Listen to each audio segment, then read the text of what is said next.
ಪ್ರಿಯ ಸ್ಪರ್ಧಾರ್ಥಿಗಳೇ, ಕನ್ನಡದಲ್ಲಿ current affairs ಅನ್ನು ಪ್ರಸ್ತುತಿಪಡಿಸುವ India for IAS ನ ಕರೆಂಟ್ ಅಫೇರ್ಸ್ ಸೀರೀಸ್ಗೆ ನಿಮ್ಮೆಲ್ಲರಿಗೂ ಸ್ವಾಗತ. ನಾನು ಶಿವಲಿಂಗಯ್ಯ. ಇಂದಿನ ವಿಡಿಯೋದಲ್ಲಿ ಆಸ್ಟ್ರೇಲಿಯಾ ಭಾರತ ಪರಮಾಣು ಸಹಕಾರ ಅಥವಾ ಇಂಡಿಯಾ ಆಸ್ಟ್ರೇಲಿಯಾ ಸಿವಿಲ್ ನ್ಯೂಕ್ಲಿಯರ್ ಕೋಆಪರೇಷನ್ಗೆ ಸಂಬಂಧಪಟ್ಟಂತಹ ಮಾಹಿತಿಯನ್ನು ನೋಡ್ತಾ ಹೋಗೋಣ.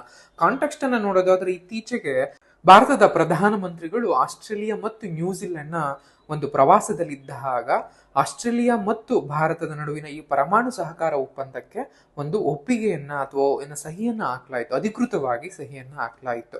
ಸೊ ಏನಿದು ಪರಮಾಣು ಒಪ್ಪಂದ ಅಂದ್ರೆ ಏನು, ಏನಕ್ಕೆ ಇದ್ರ ಇಷ್ಟೊಂದು ಇಂಪಾರ್ಟೆನ್ಸ್ ಅನ್ನ ಕೊಡ್ತಿದ್ದಾರೆ, ಇದರ ಹಿಸ್ಟ್ರಿ ಅಥವಾ ಇವಲ್ಯೂಷನ್ ಹೇಗೆ, ಅಂಡ್ ಭಾರತದಲ್ಲಿ ಹೇಗೆ ನ್ಯೂಕ್ಲಿಯರ್ ಅನ್ನ ಅಥವಾ ಈ ಒಂದು ಪರಮಾಣುವನ್ನ ವಿದ್ಯುತ್ ಅಥವಾ ಇಂಧನ ಉತ್ಪಾದನೆ ಹೇಗೆ ಬೆಳೆಸ್ಕೊತಾ ಇದೀವಿ, ಇದಕ್ಕೆ ಸಂಬಂಧಪಟ್ಟಂತ ಈ ವಿಡಿಯೋದಲ್ಲಿ ನೋಡ್ತಾ ಹೋಗೋಣ. ಸೊ ಮೊದಲಿಗೆ ಅಡ್ಮಿನಿಸ್ಟ್ರೇಟಿವ್ ಅರೇಂಜ್ಮೆಂಟ್ ಅಂತ ಒಂದು ಪದವನ್ನ ಬಳಸ್ಕೊಳ್ಳಲಾಗಿದೆ. ಯಾಕೆಂದ್ರೆ ಈ ಒಂದು ನ್ಯೂಕ್ಲಿಯರ್ ಅಂದ್ರೆ ಇಂಡಿಯಾ ಮತ್ತು ಆಸ್ಟ್ರೇಲಿಯಾ ಸಿವಿಲ್ ನ್ಯೂಕ್ಲಿಯರ್ ಏನಿದೆ ಅದನ್ನ ಅಡ್ಮಿನಿಸ್ಟ್ರೇಟಿವ್ ಅರೇಂಜ್ಮೆಂಟ್ ಅಂತಾನೂ ಕೂಡ ಕರೀತಾ ಬರ್ತಾರೆ. ಸೊ ಈ ಅಡ್ಮಿನಿಸ್ಟ್ರೇಟಿವ್ ಅರೇಂಜ್ಮೆಂಟ್ ಅಂದ್ರೆ ಯೂಶಲಿ ನಮಗೆ ಆಡಳಿತಾತ್ಮಕವಾಗಿ ನಾವು ಇದನ್ನ ಬಳಸ್ಕೊಳ್ಳುವಂಥದ್ದು. ಅಂದ್ರೆ ಈ ನಾಗರಿಕ ಪರಮಾಣು ಒಪ್ಪಂದವನ್ನ ಕಾರ್ಯಗತಗೊಳಿಸುವಂಥದ್ದು ಮತ್ತು ಈ ಅಂತಿಮಗೊಳಿಸುವಿಕೆ ಇದೆಯಲ್ಲ, ಫೈನಲೈಸೇಷನ್ ಮಾಡೋದಿದೆಯಲ್ಲ, ಇದನ್ನ ಸುಗಮಗೊಳಿಸೋದಕ್ಕೆ ಇರುವಂತಹ ಒಂದು ಇದುವೆ ಆಡಳಿತಾತ್ಮಕ ವ್ಯವಸ್ಥೆ ಅಂತ ಕರೀತಾ ಬರ್ತಾರೆ. ಅಂದ್ರೆ ಆಸ್ಟ್ರೇಲಿಯಾದಲ್ಲಿರುವಂತಹ ಯುರೇನಿಯಂ ಏನು ಗಣಿಗಾರಿಕೆ ಕಂಪನಿಗಳಿವೆ ಅವು ಭಾರತದ ಸಂಸ್ಥೆಯೊಂದಿಗೆ ವಾಣಿಜ್ಯ ಒಪ್ಪಂದಗಳಿಗೆ ಸಹಿಯನ್ನ ಹಾಕೋದಿಕ್ಕೆ ಅನುಮತಿಯನ್ನ ಕೊಡಲಾಗ್ತಾ ಇದೆ. ಆ ಮೂಲಕ ಭಾರತ ಆಸ್ಟ್ರೇಲಿಯಾದಲ್ಲಿ ಇರುವಂತಹ ಯುರೇನಿಯಂ ಗಣಿಗಳ ಮೇಲೆ ಹೂಡಿಕೆಯನ್ನ ಮಾಡಿ ಅಲ್ಲಿಂದ ಅದನ್ನ ಪ್ರೊಕ್ಯೂರ್ ಅನ್ನ ಮಾಡ್ಕೊಂಡು ಅದನ್ನ ನಮ್ಮ ಭಾರತಕ್ಕೆ ತಂದು ಇಲ್ಲಿ ವಿದ್ಯುತ್ತನ್ನ ಅಥವಾ ಇಂಧನವನ್ನು ಉತ್ಪಾದನೆ ಮಾಡೋದಕ್ಕೆ ಬಳಸ್ಕೋಬಹುದಾಗಿರುತ್ತೆ. ಸೊ ಭಾರತದ ಒಂದು ಪರಮಾಣು ವಲಯದಲ್ಲಿ ಖಾಸಗಿ ಭಾಗವಹಿಸುವಿಕೆ ಅಂದ್ರೆ ಪ್ರೈವೇಟ್ ಪಾರ್ಟ್ನರ್ಶಿಪ್ ಏನಿರುತ್ತೆ ಅಥವಾ ಪಾರ್ಟಿಸಿಪೇಷನ್ ಏನಿರುತ್ತೆ ಅದಕ್ಕೂ ಕೂಡ ಅನುಮತಿಯನ್ನ ಕೊಡಲಾಗಿದೆ ಅನ್ನುವಂಥದ್ದು. ಆಮದು ಮಾಡಿಕೊಳ್ಳುವಂತಹ ಅಂದ್ರೆ ಆಸ್ಟ್ರೇಲಿಯಾದಿಂದ ಆಮದು ಮಾಡಿಕೊಳ್ಳುವಂತಹ ಏನು ನಾವು ಯುರೇನಿಯಂ ಏನಿದೆ ಅದನ್ನ ಸುರಕ್ಷಿತ ನಾಗರಿಕ ಪರಮಾಣು ಸೌಲಭ್ಯಗಳಲ್ಲಿ ಮಾತ್ರ ಬಳಸ್ಕೊತಾ ಇದೀವಿ ಅಂತ ನಾವು ಕೂಡ ಮುಚ್ಚಳಿಕೆಯನ್ನು ಬರ್ಕೊಡ್ಬೇಕಾಗುತ್ತೆ. ಇನ್ನು ಭಾರತ ಈ NPT ಅಥವಾ ನಾನ್ ಪ್ರಾಲಿಫರೇಷನ್ ಟ್ರೀಟಿ ಅಂತ ಏನಿದೆ ಅದಕ್ಕೆ ಸಹಿ ಹಾಕಿಲ್ದಲ್ಲೇ ಇದ್ರೂ ಕೂಡ ಭಾರತಕ್ಕೆ ಏನಕ್ಕೆ ರಫ್ತು ಮಾಡ್ತಿದ್ದಾರೆ ಯುರೇನಿಯಂ ಅಂತಾನು ಕೂಡ ಪ್ರಶ್ನೆಗಳು ಮೂಡ್ತಾ ಇದೆ. ಯಾಕಂದ್ರೆ ಈ ನಾನ್ ಪ್ರಾಲಿಫರೇಷನ್ ಟ್ರೀಟಿ ಅನ್ನುವಂಥದ್ದು ಕೇವಲ ಒಂದು ಒಪ್ಪಂದಕ್ಕೆ ಸಹಿ ಹಾಕಿರುವಂತಹ ರಾಷ್ಟ್ರಗಳು ಮಾತ್ರ ತಮ್ಮ ನಡುವೆ ಯುರೇನಿಯಂ ಅನ್ನ ನ್ಯೂಕ್ಲಿಯರ್ ಅನ್ನ ಏನೋ ಕೊಡುಕೊಳ್ಳುವಿಕೆ ಅಥವಾ ಬೈಯಿಂಗ್ ಆಗಿರ್ಬೋದು, ಸೆಲ್ಲಿಂಗ್ ಆಗಿರ್ಬೋದು, ಆಮದು ಅಂಡ್ ರಫ್ತು ಮಾಡ್ಕೊಳ್ಳೋಕೆ ಮಾತ್ರ ಅವಕಾಶ ಇರುವಂತದ್ದು. ಭಾರತ ಆಸ್ ಆಫ್ ನೋ ಪ್ರಸ್ತುತ ಭಾರತ ಈ ಒಂದು NPTಗೆ ಸಹಿಯನ್ನ ಹಾಕಿಲ್ಲ. ಸೊ ಆದ್ರೂ ಕೂಡ ಆಸ್ಟ್ರೇಲಿಯಾ ಇದನ್ನ ಹೇಗೆ ಕೂಡ ನಿಮಗೆ ಗೊತ್ತಾಗ್ಬೇಕಾಗತ್ತೆ. ಇದರ ಒಂದು ಜಾಡನ್ನ ಅಥವಾ ಇದನ್ನ ನೋಡ್ತಾ ಬಂದಾಗ ಮುಖ್ಯವಾಗಿ ನಮಗೆಲ್ಲ ಗೊತ್ತಿರುವಂತದ್ದು ಪರಮಾಣು ಒಪ್ಪಂದ ಅಂತ ಕರಿತೀವಿ. ಅದ್ರೂ ಕೂಡ ಭಾರತ ಮತ್ತು US ನಡುವೆ ಆದಂತಹ ಸಿವಿಲ್ ನ್ಯೂಕ್ಲಿಯರ್ ಅಗ್ರಿಮೆಂಟ್ ಏನಿದೆ ಅಂದ್ರೆ 2008ರಲ್ಲಿ ಭಾರತ ಮತ್ತು US ಎರಡು ಕೂಡ ಒಂದು ಸಿವಿಲ್ ನ್ಯೂಕ್ಲಿಯರ್ ಕೋಆಪರೇಷನ್ ಅಗ್ರಿಮೆಂಟ್ ಅನ್ನ ಸೈನ್ ಮಾಡ್ಕೊಳ್ಳಲಾಗುತ್ತೆ. ಅದೇ ರೀತಿನಲ್ಲಿ ಆಸ್ಟ್ರೇಲಿಯಾ ಜೊತೆಗೂ ಕೂಡ ನಮಗೆ 2014ರಲ್ಲಿ ನಾವು ಒಂದು ಒಪ್ಪಂದವನ್ನ ಮಾಡ್ಕೋತೀವಿ. ಬಟ್ ಅದು ಕೇಮ್ ಇಂಟು ಫೋರ್ಸ್ ಬರುವಂಥದ್ದು 2015ರಲ್ಲಿ. ಫ್ರೇಮ್ ವರ್ಕ್ ಏನು ಅನ್ನುವಂಥದ್ದು ಒಂದು ಚೌಕಟ್ಟು ಏನಿರುತ್ತೆ ಅಂತಂದ್ರೆ peaceful nuclear cooperation between Australia and India ಅಂತ ಆಗಿರುತ್ತೆ. ಇದು ಒಂದು ಫ್ರೇಮ್ ವರ್ಕ್ ಆಗಿರುತ್ತೆ. ಸೊ ಆಪರಲೈಸೇಷನ್ ಅಥವಾ ಫೈನಲೈಸೇಷನ್ ಅಂತ ಬಂದಾಗ ಈ ಅಡ್ಮಿನಿಸ್ಟ್ರೇಟಿವ್ ಅರೇಂಜ್ಮೆಂಟ್ಗಳ ಮೂಲಕ ಏನು ಒಪ್ಪಂದವನ್ನ ಮಾಡ್ಕೊಳ್ಳಲಾಗಿರುತ್ತೆ. ಅದ್ರ ಮೂಲಕ commercial exports of Australian uranium ಅನ್ನ ಭಾರತಕ್ಕೆ ಕೊಡ್ಲಾಗ್ತಾ ಇದೆ ಅನ್ನುವಂಥದ್ದು ಕೂಡ ಗೊತ್ತಿರಬೇಕಾಗತ್ತೆ. ಸೊ ಇದರದ್ದು ಮೇಲ್ವಿಚಾರಣೆಗಳೆಲ್ಲವೂ ಕೂಡ ಇಂಟರ್ನ್ಯಾಷನಲ್ ಅಟೋಮಿಕ್ ಎನರ್ಜಿ ಏಜೆನ್ಸಿ ಅಂತಾನು ಕೂಡ ಕರೀತಾರೆ. ಅದರ ಸೇಫ್ ಗಾರ್ಡ್ ಅಂಡರ್ ನಲ್ಲಿ ಇರೋದ್ರಿಂದಾಗಿ ಭಾರತಕ್ಕೆ ಒಪ್ಪಿಗೆಯನ್ನು ಕೊಡ್ಲಾಗ್ತಾ ಇದೆ ಅನ್ನುವಂಥದ್ದು. ಅದನ್ನೇ ಈ IAEA ಅಂತ ಕರೀತಾ ಬರುವಂಥದ್ದು. ಭಾರತ ಕೂಡ ಇಂಟರ್ನ್ಯಾಷನಲ್ ಅಟೋಮಿಕ್ ಎನರ್ಜಿ ಏಜೆನ್ಸಿ ಕೂಡ ಜೊತೆ ಕೂಡ ಒಂದಷ್ಟು ಸುರಕ್ಷತಾ ಒಪ್ಪಂದಗಳಿಗೆ ಸಹಿಯನ್ನ ಹಾಕಿದೆ. ಅಂದ್ರೆ ಅಂತಾರಾಷ್ಟ್ರೀಯ ತಪಾಸಣೆಗಳಾಗಿರಬಹುದು ಅಥವಾ ಈ ಒಂದು ಸಂಘಟನೆಯವರು ಬಂದು ಭಾರತದಲ್ಲೂ ಕೂಡ ನ್ಯೂಕ್ಲಿಯರ್ ಏನಿದೆ ಅಥವಾ ಈ ಒಂದು ಪರಮಾಣು ಏನಿದೆ ಅದನ್ನ ಚೆಕ್ ಮಾಡೋದಕ್ಕೂ ಕೂಡ ಅವಕಾಶಗಳನ್ನ ಕೊಡಲಾಗಿದೆ. ಸೊ ಅದು ಕೂಡ ಒಂದು ಮುಖ್ಯವಾದ ಅಂಶ ಆಗಿರುತ್ತೆ. ಅಂಡ್ NSG ಅಂತ ನಾವೇನ್ ಕರಿತೀವಿ ಅದ್ರಲ್ಲೂ ಕೂಡ ಒಂದಷ್ಟು ಭಾರತಕ್ಕೆ ವಿನಾಯಿತಿಯನ್ನ ಕೊಡಲಾಗಿರುವಂತದ್ದು. ಸೊ ಈ ಎಲ್ಲಾ ಅಂಶಗಳಿಂದಾಗಿ ಅಂಡ್ ಭಾರತ ಕೂಡ ಅವಾಗಿಂದನೂ ಕೂಡ ಈ ಪರಮಾಣುವನ್ನ ನ್ಯೂಕ್ಲಿಯರ್ ಅನ್ನ ಕೇವಲ ಗುಡ್ ಕಾಸ್ಗಳಿಗೆ ಅಥವಾ ಒಂದು ಡೆವಲಪ್ಮೆಂಟ್ ಕಾಸ್ಗಳಿಗೆ ಮಾತ್ರನೇ ಬಳಸ್ತಾ ಇರೋದ್ರಿಂದಾಗೂ ಕೂಡ ಭಾರತ ಆಸ್ಟ್ರೇಲಿಯಾ ಈ ಒಂದು ನ್ಯೂಕ್ಲಿಯರ್ ಎನರ್ಜಿಯನ್ನ ಸೇಲ್ ಮಾಡೋದಕ್ಕೆ ಒಪ್ಕೊಂಡಿದೆ ಅನ್ನುವಂಥದ್ದು. ಇನ್ನು ಭಾರತ ಮತ್ತು ಆಸ್ಟ್ರೇಲಿಯಾ ಪರಮಾಣು ಸಹಕಾರದ ಒಂದು ಅಭಿವೃದ್ಧಿಯ ಎವಲ್ಯೂಷನ್ ಅನ್ನ ಅಥವಾ ಅದು ಹೇಗೆ ನಡೆದು ಬಂದ ಹಾದಿಯನ್ನ ನೋಡೋದಾದ್ರೆ 2009 2009ರಲ್ಲಿ ಎರಡೂ ದೇಶಗಳ ಇಂಧನ ಭದ್ರತೆಯನ್ನ ಸಾಮಾನ್ಯ ಆದ್ಯತೆಯಾಗಿ ಗುರುತಿಸಿಕೊಂಡಿದ್ದರಿಂದ ಭಾರತ ಮತ್ತು ಆಸ್ಟ್ರೇಲಿಯಾ ಇಂಧನ ಸಂಪನ್ಮೂಲಗಳ ಕ್ಷೇತ್ರಗಳಲ್ಲಿ ಸಹಕಾರವನ್ನ ಹೆಚ್ಚಳ ಮಾಡೋದಕ್ಕೆ, ಕೋಆಪರೇಷನ್ ಅನ್ನ ಇನ್ಕ್ರೀಸ್ ಮಾಡೋದಕ್ಕೆ ಫಸ್ಟ್ ಟೈಮ್ ಒಪ್ಕೊಳ್ತವೆ. ಆ ನಂತರದಲ್ಲಿ ಪರಮಾಣು ಪ್ರಸರಣ ನಿಷೇಧ ಮತ್ತು ಪರಮಾಣು ಶಕ್ತಿಯ ಶಾಂತಿಯುತ ಬಳಕೆಗೆ ತಮ್ಮ ಬದ್ಧತೆಯನ್ನ ಪುನರುಚ್ಚರಣೆಯನ್ನ ಮಾಡಲಾಗತ್ತೆ. ಆ ನಂತರದಲ್ಲೇನೆ 2014ರಲ್ಲಿ ಆಸ್ಟ್ರೇಲಿಯಾ ಮತ್ತು ಭಾರತ ಪರಮಾಣು ಸಹಕಾರ ಒಪ್ಪಂದಕ್ಕೆ ಸಹಿಯನ್ನ ಹಾಕಲಾಗತ್ತೆ. ಅದು 2015ರಲ್ಲಿ ಜಾರಿಗೆ ಬರುತ್ತೆ. ಆ ನಂತರದಲ್ಲಿ 2018 ಮತ್ತು ಆಮೇಲೂ ಕೂಡ ಒಂದಷ್ಟು ಮೇಲ್ವಿಚಾರಣೆಗಳಾಗಿರ್ಬಹುದು, ವ್ಯವಸ್ಥೆಗಳಾಗಿರ್ಬಹುದು, ಇವಕ್ಕೆಲ್ಲವೂ ಕೂಡ ಮಾತುಕತೆಗಳು ಶುರುವಾಗ್ತಾ ಬರ್ತವೆ. ಆರಂಭಿಕ ಸಾಗಾಣಿಕೆ ಅಥವಾ ನಿಯಂತ್ರಕ ಆಡಳಿತದಲ್ಲಿ ಒಂದು ವಿಶ್ವಾಸವನ್ನ ಬೆಳೆಸ್ಕೊಳ್ಳೋದಕ್ಕೆ ಭಾರತ ಏನೆಲ್ಲ ಮಾಡಬೇಕು ಅದನ್ನು ಕೂಡ ಮಾಡ್ತಾ ಬಂದಿದೆ.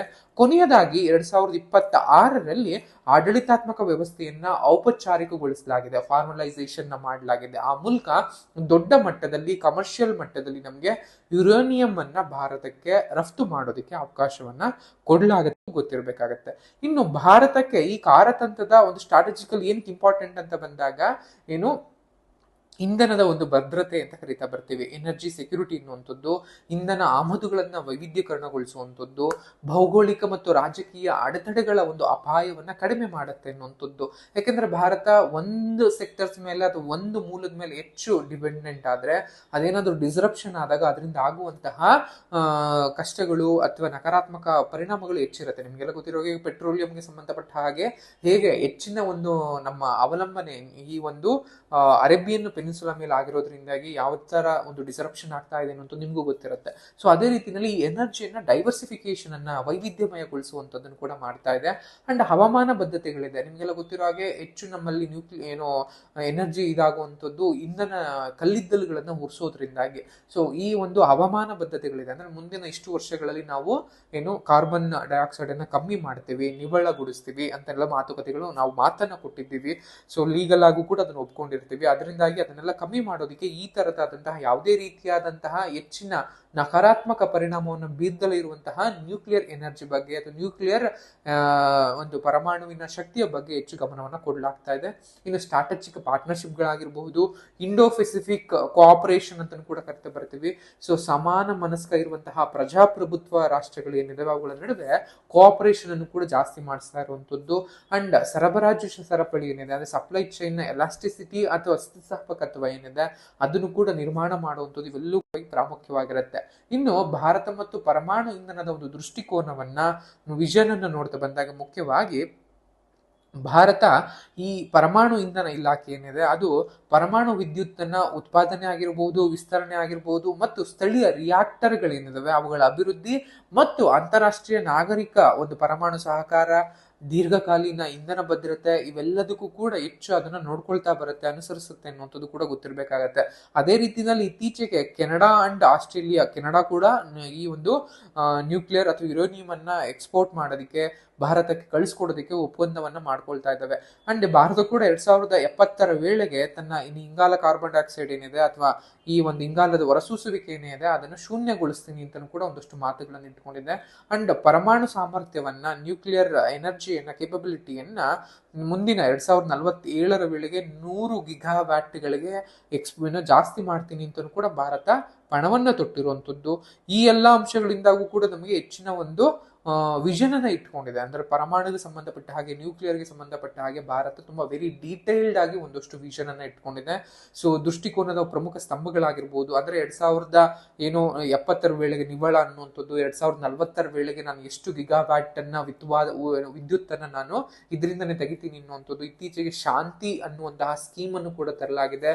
ಅದರಲ್ಲಿ ಸ್ಮಾಲ್ ನ್ಯೂಕ್ಲಿಯರ್ ರಿಯಾಕ್ಟರ್ ಏನಿದೆ ಇವೆಲ್ಲೂ ಕೂಡ ಪ್ರೈವೇಟೈಸೇಷನ್ ಅಥವಾ ಖಾಸಗಿಯವರ ಹೂಡಿಕೆಗೂ ಕೂಡ ಹೆಚ್ಚು ಅವಕಾಶವನ್ನು ಕೊಡುವಂಥದ್ದು. ಸೊ ಇವೆಲ್ಲವನ್ನು ಕೂಡ ಮಾಡ್ತಾ ಬರ್ತಾ ಇದೆ ಅನ್ನುವಂಥದ್ದು. ಸಣ್ಣ ಮಾಡ್ಯುಲರ್ ರಿಯಾಕ್ಟರ್ಗಳನ್ನ ಅಥವಾ ಸ್ಮಾಲ್ ಮಾಡ್ಯುಲರ್ ರಿಯಾಕ್ಟರ್ಗಳನ್ನು ಕೂಡ ಬಿಲ್ಡ್ ಮಾಡ್ತಾ ಇರುವಂಥದ್ದು.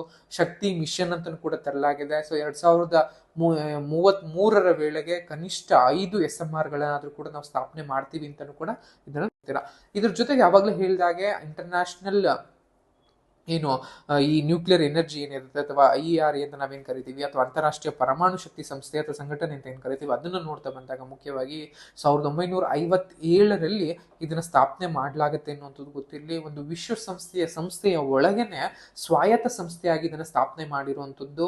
ಅದಲ್ಲದೆ ವಿಶ್ವಸಂಸ್ಥೆ ಯಾವುದೇ ವಿಶೇಷ ಸಂಸ್ಥೆ ಏನಲ್ಲ, ಕೇವಲ ನಾರ್ಮಲ್ ಆಗಿ ಇರುವಂಥದ್ದು. ಬಟ್ ವಿಶ್ವಸಂಸ್ಥೆ ಸಾಮಾನ್ಯ ಸಭೆ ಮತ್ತು ಏನು ಭದ್ರತಾ ಮಂಡಳಿ ಏನಿದೆ ಅದಕ್ಕೆ ತನ್ನ ರಿಪೋರ್ಟ್ ಅನ್ನ ಕೊಡುತ್ತೆ ಅನ್ನುವಂಥದ್ದು ಕೂಡ ಗೊತ್ತಿರಬೇಕಾಗತ್ತೆ. ಇದರ ಒಂದು ಹೆಡ್ ಕ್ವಾರ್ಟರ್ಸ್ ಅಥವಾ ಪ್ರಧಾನ ಕಚೇರಿ ಎಲ್ಲಿದೆ ಅಂತ ನೋಡ್ತಾ ಬಂದಾಗ ಆಸ್ಟ್ರಿಯಾದಲ್ಲಿರುವಂತಹ ವಿಯೆನ್ನಾ ಸಿಟಿನಲ್ಲಿ ಈ ಒಂದು ಅಂತಾರಾಷ್ಟ್ರೀಯ ಪರಮಾಣು ಶಕ್ತಿ ಸಂಸ್ಥೆ ಏನಿದೆ ಅದ್ರ ತಮಗೆ ಇರುವಂತದ್ದು, ಅಥವಾ ಇಂಟರ್ನ್ಯಾಷನಲ್ ಅಟೋಮಿಕ್ ಎನರ್ಜಿ ಏಜೆನ್ಸಿ ಅಂತ ನಾವೇನ್ ಕರಿತೀವಿ ಅದರ ಹೆಡ್ ಕ್ವಾರ್ಟರ್ಸ್ ಅಲ್ಲಿರುವಂತದ್ದು.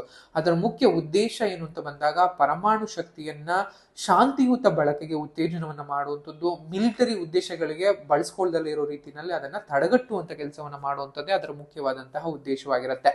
ನಾಗರಿಕ ಪರಮಾಣು ವಸ್ತುಗಳನ್ನ ಪರಮಾಣು ಶಸ್ತ್ರಾಸ್ತ್ರಗಳಿಗೆ ಬಳಸೋದಿಲ್ಲ ಅನ್ನುವಂತಹ ಏನು ಅಗ್ರಿಮೆಂಟ್ ಏನಿರುತ್ತೆ ಅದನ್ನ ಪರಿಶೀಲನೆ ಮಾಡುವಂತಹ, ಸುರಕ್ಷಣಾ ಕ್ರಮಗಳನ್ನ ತೆಗೆದುಕೊಳ್ಳುವಂತಹ, ತಪಾಸಣೆ ಮಾಡುವಂತಹ ಒಂದು ಅಧಿಕಾರ ಈ ಒಂದು ಅಂತಾರಾಷ್ಟ್ರೀಯ ಪರಮಾಣು ಶಕ್ತಿ ಸಂಸ್ಥೆಗೆ ಇರುತ್ತೆ ಅನ್ನುವಂಥದ್ದು ಕೂಡ ಗೊತ್ತಿರಲಿ. ಭಾರತ ಅಮೆರಿಕ ಜೊತೆ ನಾಗರಿಕ ಪರಮಾಣು ಒಪ್ಪಂದಕ್ಕೆ ಆದ್ಮೇಲೆ ನಮ್ಗೆ ಈ ಒಂದು ಅಂತಾರಾಷ್ಟ್ರೀಯ ಪರಮಾಣು ಶಕ್ತಿ ಸಂಸ್ಥೆ ಜೊತೆಗೂ ಕೂಡ ಅದನ್ನ ಒಪ್ಪಿಗೆಯನ್ನ ಒಂದು ಒಪ್ಪಂದವನ್ನ ಬಂದಿದೆ. ಅಂದ್ರೆ ತನ್ನ ಒಂದು ಎನರ್ಜಿ ಈ ತರದ್ದು ಒಂದು ದೇಶೀಯ ಬಳಕೆಗೆ ಮಾತ್ರ ನಾನು ಬಳಸ್ಕೊಳ್ಳುವಂಥದ್ದು, ಅದನ್ನ ಬಿಟ್ಟು ಯಾವುದೇ ಪ್ರಮಾಣದಲ್ಲಿ ನಾನು ಮಿಲಿಟರಿಗಾಗ್ಲಿ ಸಶಸ್ತ್ರಗಳು ಬಿಲ್ಡ್ ಮಾಡೋದಕ್ಕಾಗ್ಲಿ ನಾನು ಬಳಸ್ಕೊಳ್ಳೋದಿಲ್ಲ ಅನ್ನೋ ರೀತಿಯಲ್ಲಿ ಒಂದು ಒಪ್ಪಂದಕ್ಕೆ ಸಹಿಯನ್ನು ಕೂಡ ಹಾಕಿದೆ. ಇನ್ನು NPT ಅಂತಲೂ ಕೂಡ ಕರೆದು, ಅವಾಗ್ಲೇನೆ ನಾನ್ ಪ್ರಾಲಿಫರೇಷನ್ ಟ್ರೀಟಿ ಅಂತಲೂ ಅಥವಾ ಅಣ್ವಸ್ತ್ರ ಪ್ರಸರಣ ರಹಿತ ಒಪ್ಪಂದ ಅಂತಾನು ಕೂಡ ಕರಿತಾ ಬರ್ತೀವಿ. ಇದು ಮುಖ್ಯವಾಗಿ 1968ರಲ್ಲಿ ಸಹಿಗೆ ಓಪನ್ ಮಾಡೋದಕ್ಕೆ ಅವಕಾಶವನ್ನು ಕೊಡಲಾಗುತ್ತೆ. ಬಟ್ 1970ರಲ್ಲಿ ಇದು ಕೇಮ್ ಇಂಟು ಫೋರ್ಸ್ ಅಥವಾ ಜಾರಿಗೆ ಬರುವಂತದ್ದು.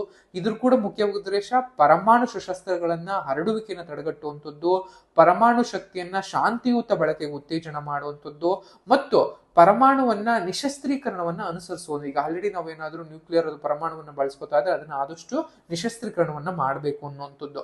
ಸೊ ಈ 5 ಪರಮಾಣು ಶಸ್ತ್ರ ರಾಷ್ಟ್ರಗಳಾದಂತಹ United States, Russia, United Kingdom ಆಗಿರ್ಬೋದು, ಫ್ರಾನ್ಸ್ ಮತ್ತು ಚೀನಾಗಳು ಇದನ್ನು ಮುಖ್ಯವಾಗಿ ಒಪ್ಕೊಂಡಿದ್ದಾವೆ, ಅನುಸರಿಸ್ತಿದ್ದಾವೆ ಅನ್ನೋಂಥದ್ದು ಕೂಡ ನಿಮ್ಗೆ ಗೊತ್ತಿರಬೇಕಾಗತ್ತೆ. ಇನ್ನು NSG ಅಂತನೂ ಕೂಡ ಇರುತ್ತೆ. ಅಂದ್ರೆ ಈ ಒಂದು ನ್ಯೂಕ್ಲಿಯರ್ಗೆ ಅಥವಾ ಪರಮಾಣುವಿಗೆ ಸಂಬಂಧಪಟ್ಟ ಹಾಗೆ ಕೂಡ ನಮ್ಮಲ್ಲಿ ನ್ಯೂಕ್ಲಿಯರ್ ಸಪ್ಲೈಯರ್ ಗ್ರೂಪ್ ಅಂತಾನೂ ಕೂಡ ಕರೀತಾರೆ. ಇದೊಂದು 48 ರಾಷ್ಟ್ರಗಳ ಒಂದು ಸಂಘಟನೆ ಆಗಿರುತ್ತೆ. ಇದು ಕೂಡ ಮುಖ್ಯವಾಗಿ 1974ರಲ್ಲಿ ಇದನ್ನ ಸ್ಥಾಪನೆಯನ್ನ ಮಾಡಲಾಗುತ್ತೆ. ನಿಮ್ಗೆಲ್ಲ ಗೊತ್ತಿರೋ ಹಾಗೆ ಭಾರತ ನ್ಯೂಕ್ಲಿಯರ್ ಟೆಸ್ಟ್ ನ ಮೊದಲ ಬಾರಿಗೆ ಅವಾಗ ಮಾಡ್ಕೊಳ್ಳುವಂಥದ್ದು. ಅದಾದ್ಮೇಲೆ ಈ ಒಂದು ಸಂಸ್ಥೆಯನ್ನ ಅಂದ್ರೆ ನ್ಯೂಕ್ಲಿಯರ್ ಸಪ್ಲೈಯರ್ ಗ್ರೂಪ್ ಅನ್ನುವಂತಹ NSG ಅನ್ನುವಂತಹ ಒಂದು ಮುಖ್ಯವಾಗಿ ಬಿಲ್ಡ್ ಮಾಡಲಾಗತ್ತೆ. ಸೊ ಇದ್ರದ್ದು ಬೇರೆ ಬೇರೆ ಉದ್ದೇಶಗಳಿರ್ತವೆ. ಭಾರತ ಇದಕ್ಕೆ ಈಗಲೂ ಕೂಡ ಸಹಿಯನ್ನ ಹಾಕಿಲ್ಲ ಅನ್ನುವಂಥದ್ದು ಕೂಡ ಗೊತ್ತಿರಬೇಕಾಗತ್ತೆ. India is not a member, but ಅದಾದ್ಮೇಲೆ ಅದಕ್ಕೆ ಸೇರ್ಕೊಳ್ಳೋದಿಕ್ಕೆ ಅಥವಾ ತನ್ನ ಸದಸ್ಯತ್ವವನ್ನು ಒಪ್ಕೊಳ್ಳೋದಿಕ್ಕೆ ಒಂದಷ್ಟು ಲಾಬಿಯನ್ನ ಮಾಡ್ತಾ ಇದೆ ಅನ್ನುವಂಥದ್ದು ಕೂಡ ಗೊತ್ತಿರಬೇಕಾಗತ್ತೆ. ಇವನ್ ನಮ್ಮ ನೆರೆಯ ರಾಷ್ಟ್ರವಾದಂತಹ ಅದು ನ್ಯೂಕ್ಲಿಯರ್ ಒಂದು ಶಕ್ತಿಯನ್ನು ಹೊಂದಿರುವಂತಹ ಪಾಕಿಸ್ತಾನ ರಾಷ್ಟ್ರವು ಕೂಡ ಇದ್ರ ಜೊತೆಗೆ ಇದನ್ನ ಸದಸ್ಯ ರಾಷ್ಟ್ರ ಆಗೋದಿಕ್ಕೂ ಕೂಡ ಒಂದಷ್ಟು ಮಾತುಕತೆಗಳು ನಡೀತಾ ಇದೆ. ಬಟ್ ಈಗಲೂ ಕೂಡ ಭಾರತ ಮತ್ತು ಪಾಕಿಸ್ತಾನಗಳೆರಡೂ ಕೂಡ ಈ ಒಂದು NSG ಅಥವಾ ನ್ಯೂಕ್ಲಿಯರ್ ಸಪ್ಲೈಯರ್ ಗ್ರೂಪ್ ಏನಿದೆ ಅದಕ್ಕೆ ಈಗಲೂ ಕೂಡ ಅವರಿಬ್ರು ಕೂಡ ಸದಸ್ಯರಲ್ಲ ಅನ್ನುವಂಥದ್ದು ಕೂಡ ಗೊತ್ತಿರಬೇಕಾಗತ್ತೆ. ಸೊ ಇದಿಷ್ಟು ಕೇವಲ ಸಂಕ್ಷಿಪ್ತ ವಿವರ ಆಗಿರುತ್ತೆ. ನಾವು ಇಂದಿನ ಮುಖ್ಯವಾಗಿ ಟಾರ್ಗೆಟ್ ಮಾಡಿದ್ದು ಭಾರತ ಮತ್ತು ಆಸ್ಟ್ರೇಲಿಯಾ ನಡುವಿನ ಸಿವಿಲ್ ನ್ಯೂಕ್ಲಿಯರ್ ಅಡ್ಮಿನಿಸ್ಟ್ರೇಟಿವ್ ಅಗ್ರಿಮೆಂಟ್ಗೆ ಸಂಬಂಧಪಟ್ಟ ಹಾಗೆ. ಸೊ ಭಾರತ ಈ ಒಂದು NPTಗೆ ಸದಸ್ಯರಲ್ಲದಲ್ಲಿದ್ರು ಕೂಡ, ಸಹಿ ಹಾಕಿಲ್ಲ ಅಂದ್ರೂ ಕೂಡ, ನಾನ್ ಪ್ರಾಲಿಫರೇಷನ್ ಟ್ರೀಟಿಗೆ ಸಹಿ ಹಾಕಿಲ್ಲ ಅಂದ್ರೂ ಕೂಡ ಭಾರತಕ್ಕೆ ರಫ್ತು ಮಾಡೋದಕ್ಕೆ ಒಪ್ಕೊಂಡಿದ್ದಾರೆ.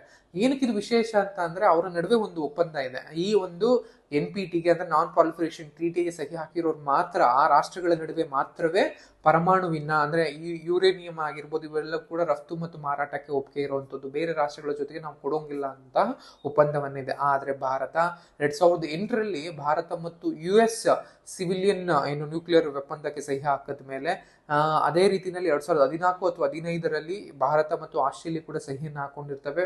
ಕೊನೆಯದಾಗಿ ಒಪ್ಪಂದವನ್ನ ಫಾರ್ಮಲೈಸೇಷನ್ ಮಾಡೋದ್ರ ಮೂಲಕ 2026ರಲ್ಲಿ ಒಪ್ಕೊಂಡು ಈಗ ದೊಡ್ಡ ಪ್ರಮಾಣದಲ್ಲಿ ಕಮರ್ಷಿಯಲ್ ಮಟ್ಟದಲ್ಲಿ ಯುರೇನಿಯಂ ಅನ್ನ ಭಾರತಕ್ಕೆ ಆಸ್ಟ್ರೇಲಿಯಾದಿಂದ ನಾವು ರಫ್ತು ಮಾಡ್ಕೋಬಹುದಾಗಿರುತ್ತೆ.